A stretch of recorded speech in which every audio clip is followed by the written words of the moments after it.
Hello friends, I hope everyone is in the best of their healths. Today we will learn a very easy method of creating the water flow animation effect on a JPEG image, that too under 10 minutes. So we'll be creating and changing this to this. And the best part is you do not need to know any technical skills for this, nor do you need any professional software knowledge like for Adobe Photoshop.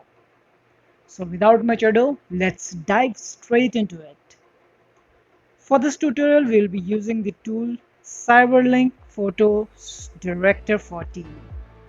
CyberLink PhotoDirector is a very powerful and elegant tool that can be used to create stunning photos and animation effects for all your digital needs, such as generating images and stickers with text with the power of latest AI.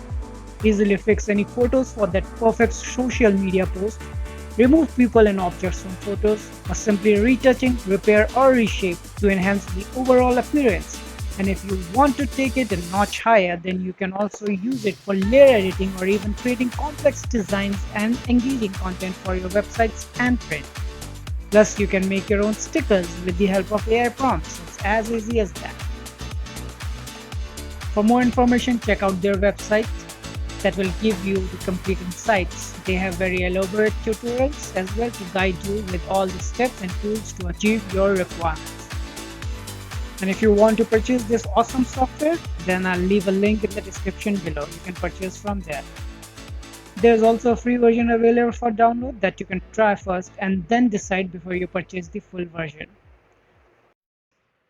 Alright, let's go ahead and open our awesome software Photo Director. So when you first open the software, it will give you this welcome screen. And here we can see there are two options. The first one is to organize and adjust. So if you want to just adjust the colors in your photos like brighten, contrast, saturation, temperature and hue, you can simply choose this option. Option 2 is where you can actually do some magic, and this is what we'll be working on today. So let's go ahead and click on it. The GUI looks like this in CyberLink Photo Director 14. The menu, as usual, goes at the top of the window. The main area where the editing will be shown is the biggest and at the middle. The left panel hosts the entire tools of repository that will be using for editing. Also at the top, we have the guided and expert mode. As the name suggests, expert mode can be used to create layers and your own new creations. Today, however, we'll be using the guided mode because this is just a simple effect that we want to create. To start editing, click on File, go to Import, and to Photos. Navigate to the area where your photo is stored, which you want to edit. This is the one I want to edit. Double click on it to open it. And on the left Tools panel, scroll down to the Animation Effects, Photo Animation. So we see the left panel has opened for photo animation and there are 4 tools here. The first one is the motion arrow, second one is the curve motion arrow, third one is the anchor points, and the fourth one is the freeze mask. So these are the 4 tools that you will be using today, and it's very easy to animate the water effect with these tools. Okay, the first one is the motion arrow. So motion arrow is basically a linear, or you can say a straight line arrow that you can create. So if you go ahead and click on the picture area, hold down the mouse button and drag your mouse, you see this is a straight line that it draws.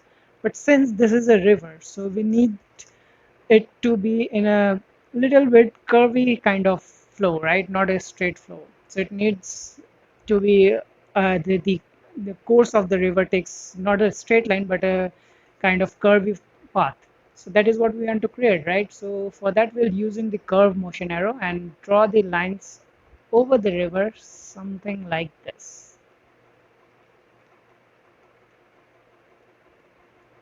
Cover as much area as possible for the animation. Okay, I think that should be fine.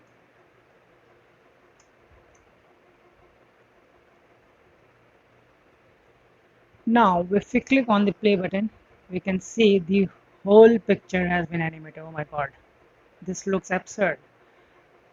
We only want the river to flow, not the whole scenery, right?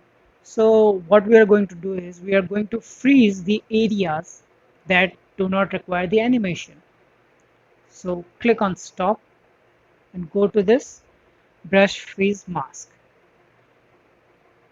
The approach that I would like to take on this one is that I would like to mark the areas, the boundary areas of the picture which I don't want to be animated or what I want to be frozen, so that I can easily mask the other areas inside that boundary. So I'll do just that. And this brush size is a little big. I'll just decrease it. If you hover over to this size here, you can see this arrow mark. Click and hold your left mouse button and drag your mouse to the left to decrease the size of the button. If you want to increase it, drag it to the right. I'll take 4 points here. I think that would be good enough for marking, or maybe five would be good. Five or six. Yeah, six. I think six would do fine. Okay. So there are also these two tools here that you can use. The first one is the zoom tool. The second one is the hand tool. So zoom tool, as you know, we can just use it to zoom over the areas. You can also achieve the same effect by holding and pressing and holding down the control key on your keyboard, and using the mouse up button and mouse down will zoom out. And the other tool is the hand tool, which you can use to navigate or move over to the specific areas of your picture, like this. Okay, so guys, this picture was taken a long time back with my phone, so please do not mind the grainy texture of this photo.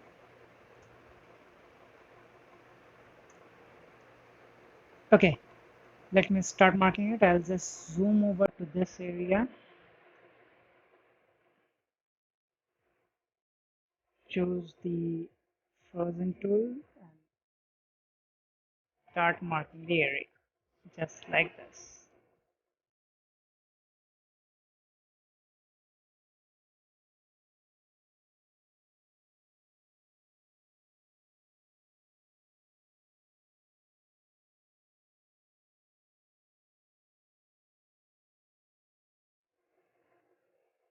Okay guys, we can do it like this, and I'm just going to fast forward this video a little bit so that it won't be very long.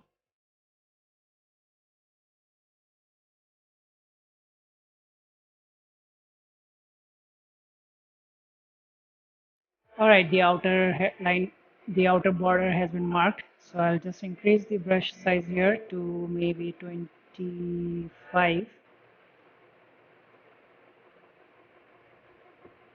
Yep, and now I'll just hold down the left mouse button and drag over the entire place which I want to be frozen, just like this.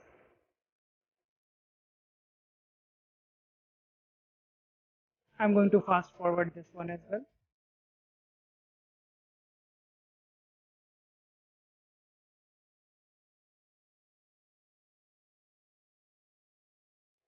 Okay, I've marked all the area, and I'll just click on this play button here, and let's see how we did. Okay, seems nice, right? But there are some areas that I need to adjust. So I'm just going to cover this as well real quick.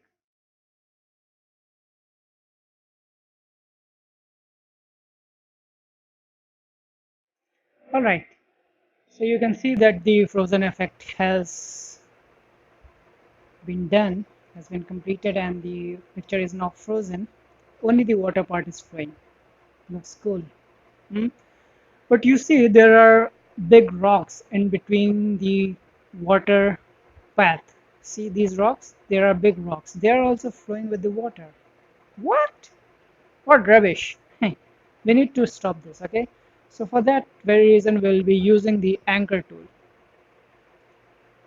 Let's go ahead and click on this, and we'll just outline the areas that we want to be anchored, like this rocks, just like this. Mark all the areas in between the image.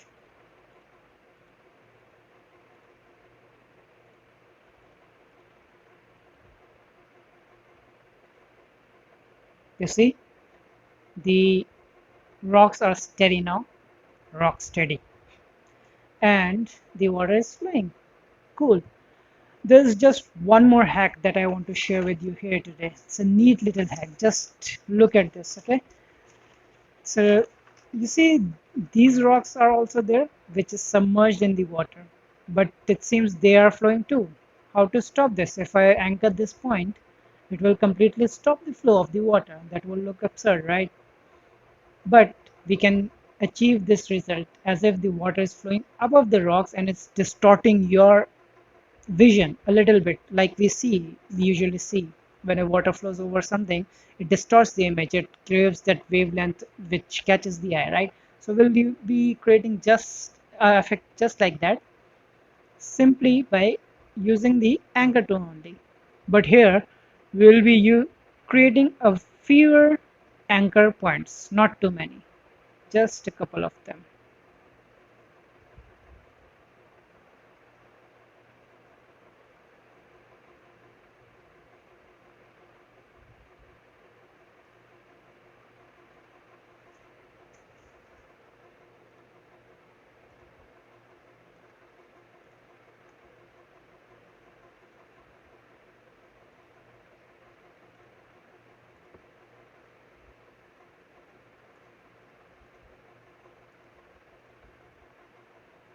Now look at that.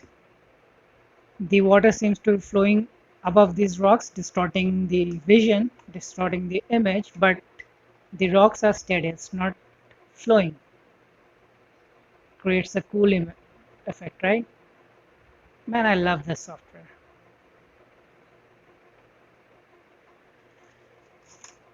Alright guys, that's it, and let's go ahead and save it quickly. Go to the file menu, click on save as. You can choose the output folder where you want to save this animation. I will choose desktop. You can give a file name to it. Also, you can select the file format. We have three options here: the MPEG-4, WMV, and GIF. I'll be using the MPEG-4. Choose the aspect ratio as per your requirement, and the profile, that is the resolution. I've chosen 1920 by 1080. And the duration of this video is 30 seconds. You can decrease it at will. This is the maximum 30 seconds, the minimum being the 6-second mark.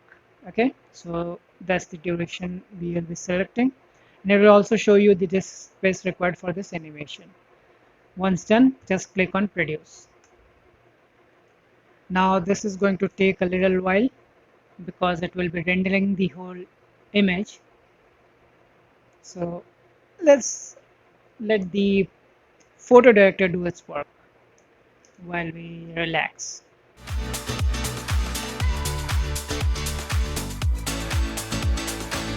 Alright, the file export was successful and the file was created.